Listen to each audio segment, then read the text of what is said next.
la suite directe de cette scène, mais cette fois c'est Chris qui joue Tom et Jimena qui joue Amanda.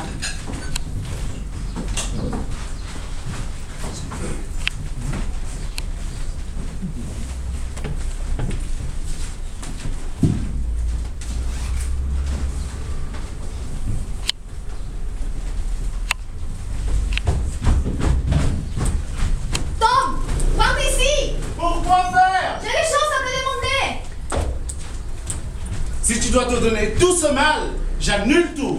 Je lui dis de ne pas venir. Je t'interdis de faire une chose pareille. Rien ne vexe plus les gens qu'il a rendez-vous de commander. Alors il ne me reste plus qu'à travailler comme un turc.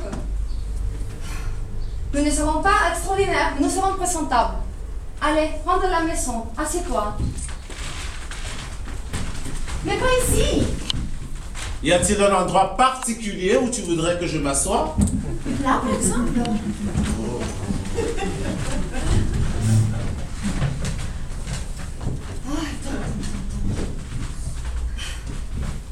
Dieu merci, je sais canapé. Et puis, je verse mensualité pour un lampadaire que je vais me faire livrer. Je mettrai des housses, ça va la beauté.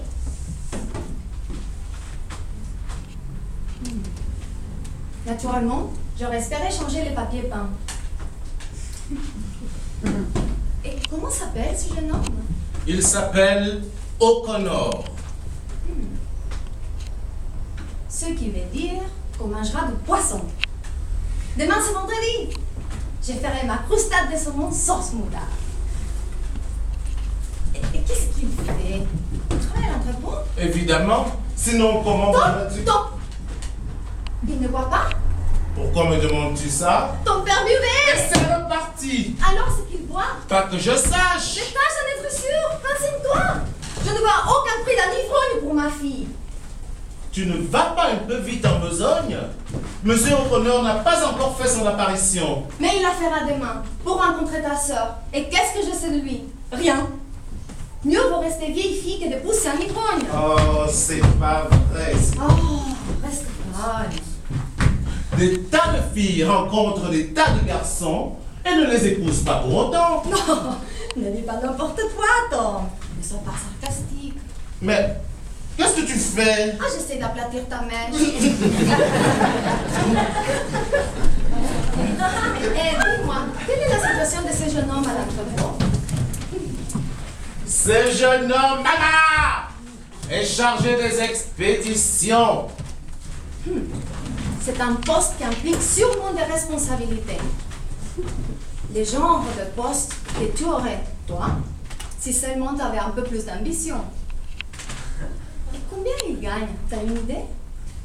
À mon avis, il doit gagner environ 85 $ par mois. Évidemment, ce n'est pas princier, mais... Ça fait 20 $ de plus que moi. Je ne le sais que trop. Mais 85 $ par mois pour un père de famille, c'est à peine plus que le strict nécessaire. Oh, monsieur O'Connor, il n'est pas père de famille. Mais il pourrait le devenir dans un proche avenir, tu ne crois pas? Je vois.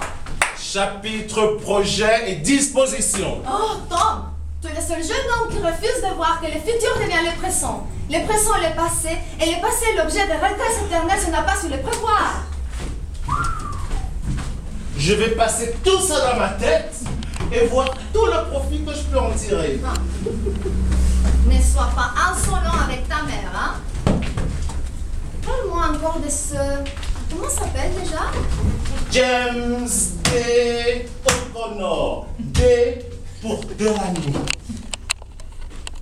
Oh mon Dieu. Irlandais de père et mère? Et il ne boit pas? Tu veux que je lui passe un coup de fil pour qu'elle lui pose la question tout de suite? La seule manière de se renseigner est de faire des enquêtes au moment opportun. Quand j'étais jeune fille à Blue Mountain et qu'on soupçonnait un jeune homme de s'adonner à la boisson, la jeune fille qui avait reçu ses hommages, quand le cas se présentait, s'adressait parfois au pasteur de l'église qu'il fréquentait, ou plutôt, c'était le père de la jeune fille, s'il était encore en vie, qui faisait cette démarche et qui les sondait sur les dispositions du jeune homme. Voilà comment s'y prendre avec discrétion pour empêcher une jeune femme de faire une erreur tragique. Comment se fait-il que toi, tu aies fait une erreur tragique? Les regards innocents de ton père a trompé tout le monde. Il souriait et le monde entier était enchanté. Le pire qui puisse arriver à une jeune fille, c'est d'être la victime d'un physique charmeur. J'espère que M. O'Connor n'est pas trop joli garçon. Non, pas trop joli garçon. Il est couvert de taches de rousseur. Il a le bec à nu. Il n'est pas franchement laid quand même. Pas franchement laid, je dirais. Moyennement laid. Ce qui compte chez un homme, c'est la personnalité. C'est ce que j'ai toujours dit, maman. Tu n'as jamais rien dit de la sorte. Et je te soupçonne même que cette pensée ne t'a jamais traversé l'esprit. Fais-moi plus confiance que ça. Au moins, j'espère qu'il est du genre entreprenant. Je crois qu'il a vraiment envie de se perfectionner. Quelle raison as-tu de le croire? Il suit des cours du soir. Magnifique! Et qu'est-ce qu'il fait? Je veux dire, qu'est-ce qu'il étudie? Il suit des cours d'expression orale et tout simplement... Et d'ingénieur radio. C'est donc qu'il ambitionne de faire son chemin dans la vie. Un jeune homme qui suit les cours d'expression orale espère trouver un jour ou l'autre un emploi de cadre. Et des études d'ingénieur radio, une technique d'avenir. Voilà deux informations tout à fait éclairantes. C'est des choses qu'une mère doit savoir au sujet du jeune homme qui rend visite à sa fille. Avec des intentions sérieuses tout le temps.